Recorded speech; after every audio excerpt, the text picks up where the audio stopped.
இடியாப்பம் செய்கிறதுக்கு ஃபஸ்ட்டு மாவை நல்லா வறுத்துக்கணும். லைட்டாக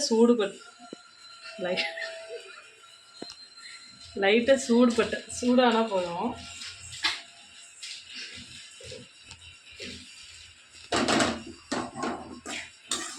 அப்படி தொட்டு பார்த்தா சூடு இல்லை. அவனோட ஆதார் கார்டு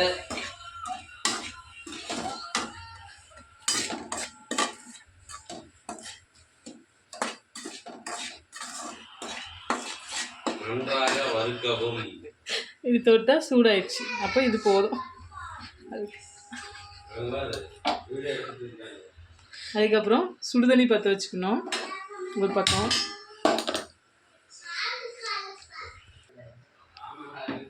மாவை ஒரு ட்ரேயில் கொட்டிக்கணும்.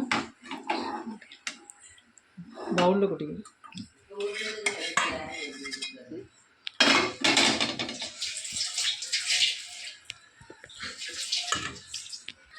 கீர்த்தி வந்துட்டா, அதனால் அவளே செய்கிறேன்னு சொல்கிறா. அவள் கையில் கொடுக்குறேன்.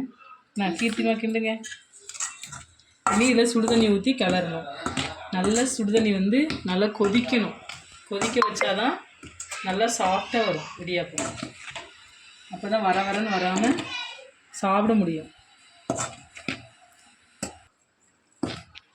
இப்போ அதில் உப்பு போட்டுக்கலாம். தேவையான அளவுக்கு உப்பு போடணும். கீர்த்தி கிளறுவா, நான் உப்புலாம் போடுவேன். உப்பு போட்டாச்சு. அதுக்கப்புறம் கொஞ்சம் எண்ணெய் ஊற்றிக்கலாம். இனி கிளறி விட்டுட்டு இனி தண்ணி ஊற்ற வேண்டியதான். கூட ஊற்றணும், கையில் கொட்டக்கூடாது. ஃபஸ்ட்டு தண்ணி ஊற்றிட்டு நல்லா கிளறி விட்டுட்டு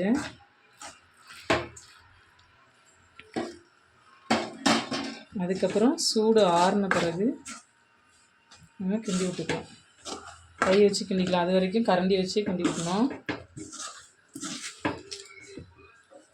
அப்படியே நமக்கு தேவையான மாதிரி கரண்டி வச்சுக்கணும். சின்ன பிள்ளைங்களாம் பக்கத்தில் வச்சுக்கூடாது, சுட்டு வச்சிடும்.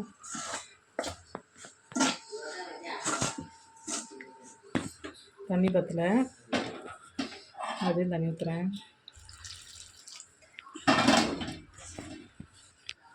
உங்களுக்கு தேவையான அளவுக்கு ஊற்றி கிண்டிக்கங்க. அப்புறம் சூடு கொஞ்சம் நல்லா சூடு ஆனால் பறக்குது அப்படியே. அதுக்கப்புறம் நல்லா சூடு ஆறின பிறகு லைட்டாக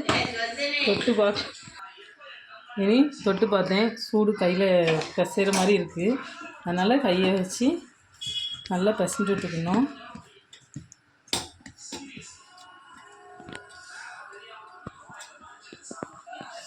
கொஞ்சம் சூடாக மாவை இப்படி பிசைஞ்சு வச்சுக்கணும். மாவை இப்படி எடுத்து இடியாப்ப குழலில் உள்ளே போடணும். பார்த்திங்களா, கையில் ஒட்டவே இல்லை. மாவு இப்படி இருக்கணும். பிசைஞ்ச மாவு இட்லி தட்டில் நல்லா எண்ணெய் தடவை வச்சுக்கணும். எல்லா பக்கமும் தடவை வச்சுட்டு அப்புறம் சுற்ற வேண்டியதான்.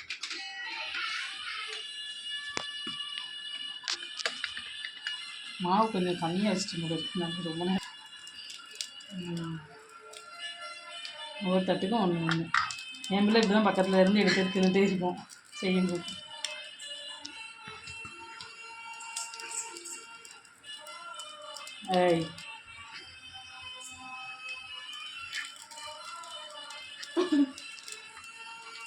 இது பொண்ணு விட்டுட்டு தட்டில் வச்சிட வேண்டியதான். அப்புறம் இன்னொரு தட்டுலேயும் புனிவேன். இன்னொரு தட்டுலேயும் இப்படி புனியணும். இதில் மட்டும் நான் எப்போவுமே நல்லா ஃபுல்லாக சுற்றி புனிஞ்சிருவேன். ஏன்னா 2 தட்டு மட்டும் தான் வைக்கிறதுனால அப்படி சுற்றி புனிஞ்சு எடுக்கும்போது கரெக்டாக எடுத்துக்கலாம், பிரச்சனை இல்லை.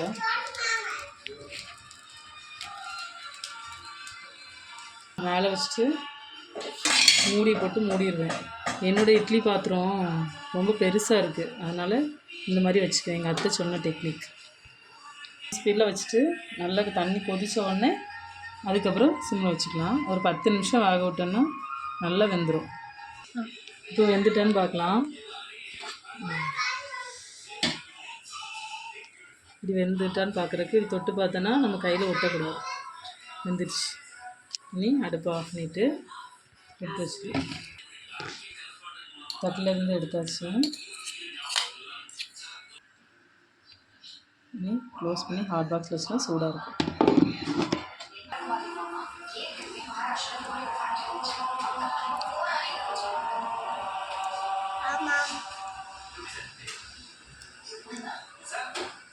இதுக்கு தேங்காய் பால் பண்ண போகிறோம். ஃபஸ்ட்டு தேங்காவை இந்த மாதிரி கீறி எடுத்துக்கணும். அதுக்கப்புறம் மிக்ஸி ஜாரில் கொஞ்சம் சின்ன சின்னதாக கட் பண்ணி போடணும். தேங்காய் இப்படி வெட்டி வச்சாச்சு. அதுக்கப்புறம் அதில் ஒரு ஏலக்காய் போடலாம். ஏலக்காய் போட்டால் நல்லா வாசமாக இருக்கும் பால். அப்புறம் தேவையான அளவுக்கு சீனி போட்டுக்கலாம்.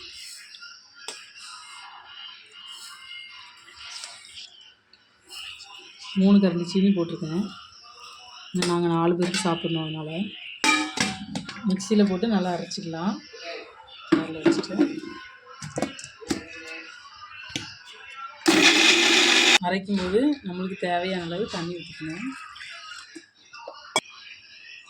அரைச்சி முடிச்சோன்னே இந்த மாதிரி இருக்குது. இனி வடிகட்டி எடுத்துக்கலாம். ஒரு டைம் வடிகட்டிட்டேன்.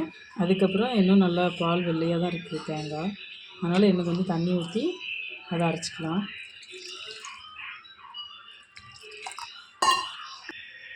இப்போ தேங்காய் பால் ரெடி ஆயிடுச்சு.